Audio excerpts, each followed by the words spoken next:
আর দুঃস্বপ্ন দেখলে কাউকে বলতে যাবেন না।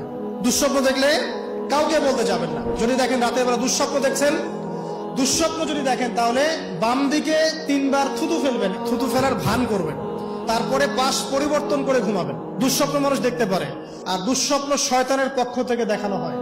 আর যদি আপনি পবিত্র অবস্থায় ওযু করে ঘুমান, আমলগুলো করে ঘুমান, দরুদ শরীফ পড়তে পড়তে ঘুমিয়ে যান, বা আল্লাহুম্মা বিইসমিকা আমুতু ওয়া আহইয়া পড়ে আল্লাহ জিকির করতে করতে ঘুমিয়ে যান, আপনি আল্লাহর হুকুমে সত্য স্বপ্নও দেখতে পারেন। এটাও হাদিসে আছে, সত্য স্বপ্ন বলে একটা বিষয় আছে। সত্য স্বপ্ন দেখেন, ভালো স্বপ্ন যেটা আপনার মনের মধ্যে আনন্দ দিচ্ছে, তাহলে আপনি প্রিয় কোনো মানুষকে বলবেন, আপনার মা, আপনার স্ত্রী বা আপনার কাছের কেউ, ঠিক আছে? আর দুঃস্বপ্ন দেখলে কাউকে বলতে যাবেন না। দুঃস্বপ্ন দেখলে কাউকে বলতে যাবেন না। যদি দুঃস্বপ্ন দেখেন, উঠে 2 রাকাত নফল নামাজ পড়ে আল্লাহর কাছে দোয়া করবেন, আল্লাহ এই স্বপ্ন আমি দেখেছি, এর অনিষ্ট থেকে আল্লাহ তুমি আমাকে বাঁচাও। প্রয়োজনে একটু সাদাকা করবেন। আর দান সদকা তো এখন মানুষ কমিয়ে দিয়েছে নাকি? মানুষ সমিতিতে টাকা ঢালতে প্রস্তুত, আল্লাহর পথে দান করতে চায় না। তো এদের সম্পদে কোনো বরকত হবে না ইনশাআল্লাহ। যত বেশি আল্লাহর পথে দান করবেন, সম্পদ বাড়বে ইনশাআল্লাহ। তো এখন কিছু মানুষ বলবে যে ধর্ম ব্যবসা শুরু করলো মনে হয়। হ্যাঁ, এটা তো ধর্ম ব্যবসায়ী, আপনার সমস্যা কি? ধর্মের মধ্যেই তো ব্যবসা আছে।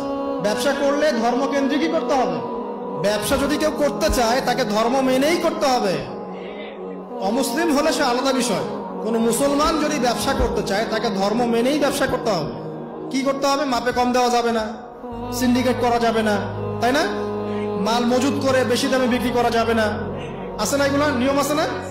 আছে। যখন সমাজে একটা রেট চলছে, দাম চলছে, নিজে ইচ্ছা করে দাম বাড়িয়ে দেওয়া যাবে? যাবে না। তো যদি ব্যবসা আপনি করতেই চান, তাহলে তো আপনাকে ধর্ম মেনেই করতে হবে। সমস্যা কোথায়?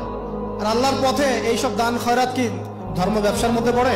এগুলো তো ইসলামের কল্যাণেই প্রয়োগ করা হবে। মসজিদ করার ক্ষেত্রে, মাদ্রাসা করার ক্ষেত্রে, মাহফিল করার ক্ষেত্রে, দিনের প্রচার প্রসারের স্বার্থেই তো এগুলো করা হবে। তো দিনকে কেন্দ্র করে, দিনকে এগিয়ে নেওয়ার জন্য যদি দান সদকাও ব্যবসা হয়ে যায়, তাহলে দুনিয়া এগিয়ে নেওয়ার জন্য আপনারা যা করছেন, এটা তো দুনিয়া ব্যবসা, তাই না? একটা পলিটিক্যাল দলকে ক্ষমতায় নিয়ে যাওয়ার জন্য যা করছে, এটা তো পলিটিক্যাল ব্যবসা।